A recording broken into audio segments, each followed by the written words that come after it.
آگے بڑھتے فاروق نسیم صاحب. سر ڈاکٹر صاحب بات کر رہے تھے کہ سعودیہ کی جو اپنا بزنس ہے وہ جاری ہے, اس کو اس بات سے کوئی کنسرن نہیں ہے کہ مسلمان فلسطینی جو معصوم مظلوم بچے ہیں, خواتین ہیں یا لوگ ہیں وہاں کے, ان کو شہید کیا جا رہا ہے, جینوسائڈ ہو رہا ہے, نسل کشی ہو رہی ہے, اور ہر کوئی نظر اس طرح آ رہا ہے کہ مسلم امت کے اندر وہ جذبہ جو ہے مسلمانی کا یا جو ہونا چاہیے تھا وہ بالکل ختم ہو چکا ہے. ایک لالچ, ایک اپنے طور پہ سب چیزیں خود غرضی جو ہے وہ پائی جا رہی ہے.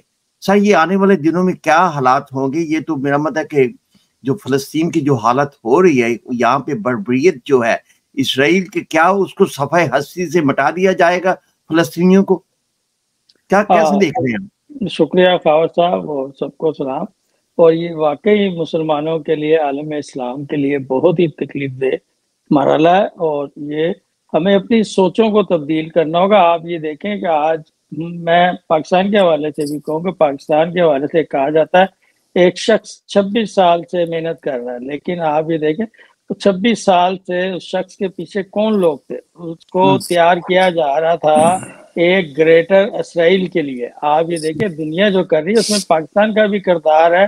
ایک پاکستان کی جو ہماری اسٹیبلشمنٹ نے ایک سیاسی پارٹی تشکیل دی تھی, اور اس کے پیچھے کن کا ہاتھ تھا, یہ اس کے حوالے سے تو جنرل صاحب بڑے تفصیل سے بتائیں گے. عمران برکی کے حوالے سے یہ انہی کے کارندہ ہے. اور آج جو ہو رہا ہے آپ یہ دیکھیں, میں ابھی ایک آرٹیکل پڑھ رہا تھا جنرل صاحب, یہ ایک یہودی ہے لیکن بڑا مشہور رائٹر ہے, تھامس فریڈمین. اس نے یہ لکھا کہ اسرائیل جو ہے اکیلے یا امریکہ کے ساتھ اتحاد کر کے یہ جنگ نہیں جیت سکتے. ہمیں جو ہے آگے چل کر جو ہے لوگوں جو یورپین ہیں یا ہمارے دوسرے جو اتحادی ہیں ان کو ملا کر بھی ہم اگر جنگ میں جائیں گے تو جو مسلمان میں جذبہ ایمانی ہے اس کو ختم نہیں کر سکتے. جو شہادت کے جذبے سے شعار ہوتا ہے اس کو ختم نہیں کیا جا سکتا ہے. یہ اپنی جگہ حقیقت ہے.